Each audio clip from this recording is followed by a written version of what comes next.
Alright ladies, if you want a man to miss you more, the first question that I want you to ask yourself is this: why should he miss you? I bet you have never thought about that. You've only paid attention to how you want him to feel about you instead of considering what makes you stand out in his life. My name is Ismael Gomez. I'm a coach, writer, and speaker. And in this video, I'm not going to give you some silly tips on how to play games and manipulate someone's emotions. I'm here to help you understand the art of magnetic behavior, that kind that makes you unforgettable. So today, I reveal 5 simple intentional actions that can make him miss your energy when you're not around, okay? So let's begin.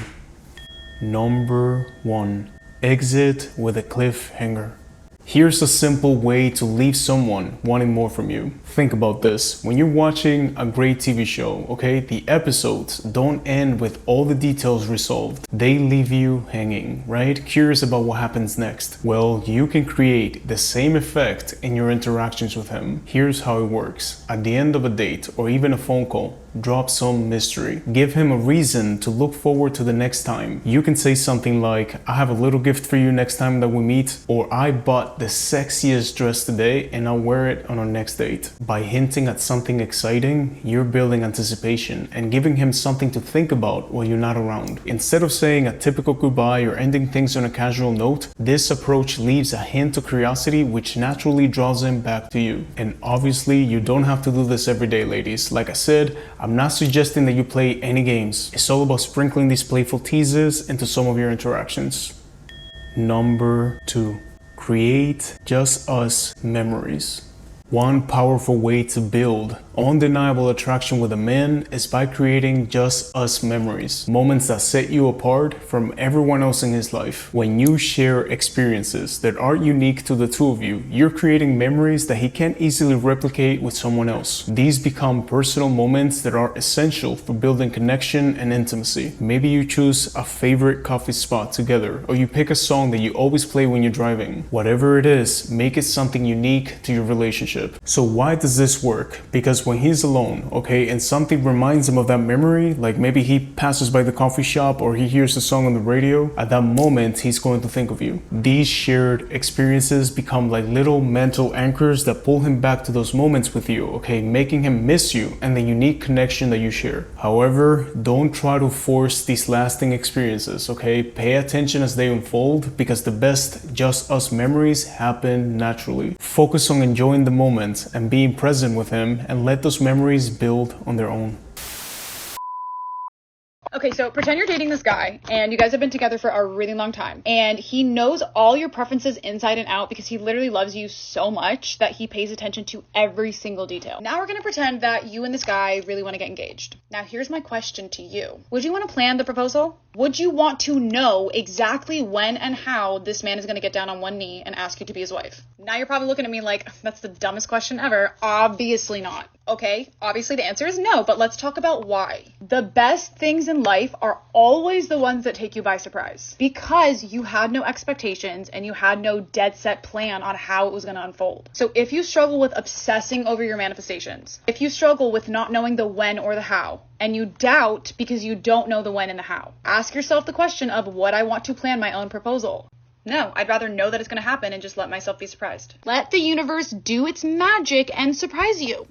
Number 3, use a signature scent.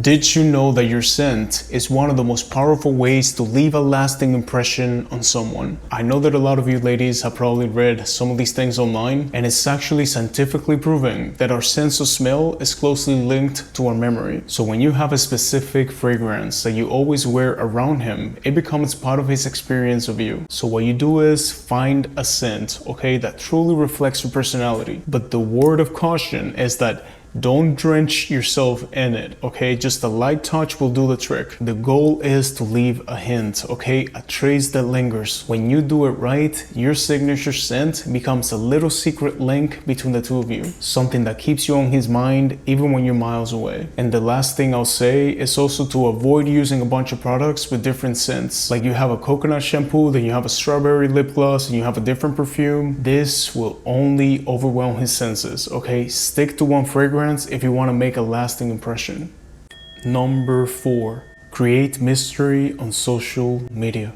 In today's world, everyone shares every single detail of their lives online. But if you want to create a magnetic energy around you, ladies, okay, I suggest that you take a different approach. Instead of showing everything you're doing online, okay, give him just enough to keep him curious. Because yes, he's most definitely watching your stories and looking at everything that you post. For example, let's say that you're out with friends, having an amazing time. Instead of posting a group selfie or tagging your location, try something more subtle, okay? Maybe it's a video of the place with some laughter in the background, or if you went to the beach, you show a shot of the sunset with your shadow cast on the ground. Let him capture the vibe without all the details. When he only gets a glimpse, okay, and he doesn't know everything that you're doing, he has space to think about you, to imagine what your life is like when he's not around. Again, the goal is to give little glimpses of your life. Also, ladies, think about this. When you're truly having fun, okay, when you're having an amazing time, you don't really post anything. You're just having such an amazing time, you don't even think about pulling out your phone. You're just in the moment, and he's going to feel this, okay? Just by looking at little glimpses that you post on social media, he's going to know that you're having an amazing time without him. And I'm sure that he likes being the center of attention, so he's going to miss you more at that moment. And final, number 5, listen without judgment. When a man feels that he can open up to you without fear of criticism or judgment, he's going to start seeing you as a safe space in his life. Think about it. How often does he truly get the chance to be completely honest and vulnerable? Most people listen with filters, or they jump in with advice or opinions. But if you can be that one person who genuinely listens, he's going to feel a sense of comfort and acceptance that's hard to find anywhere else. Now, as I say this, I'm sure that most of you are thinking, well, Ismael, I'm a great listener, okay? I always supported men and remained unbiased. But really though, what if a man said to you, hey, listen, I cheated 3 times in the past. Or hey, I really like going to strip clubs with my friends. Are you still going to listen without judgment? And understand that sometimes, even if we don't agree with someone or their actions don't align with our values, the best thing is to let people express themselves and tell you exactly what they're thinking. And then it's up to the both of you to decide if you want to end the relationship or compromise on certain things to make it work. But the most important thing is that you have all the information. Alright ladies, so those are the 5 actions that I wanted to discuss today about magnetic behavior, and understand that the actions is not the important thing, it's the principle behind them. And for today's comment, we have one that I read yesterday and it really stuck with me. Yvonne says, do the inner work and you will find him. At 62, I did. You know, I often tell the story of my oldest client who found her partner at 59, and I know that many of you find it hard to believe that love can happen at that age. So thank you, Yvonne, for sharing your happy ending with us. It shows that there's no age limit on finding love. Anyways, thank you for subscribing to my channel. I'm glad that you've chosen me to learn about self-love, dating, and relationship dynamics, because like I always say, for your relationships to change, you need to change. Have a beautiful day.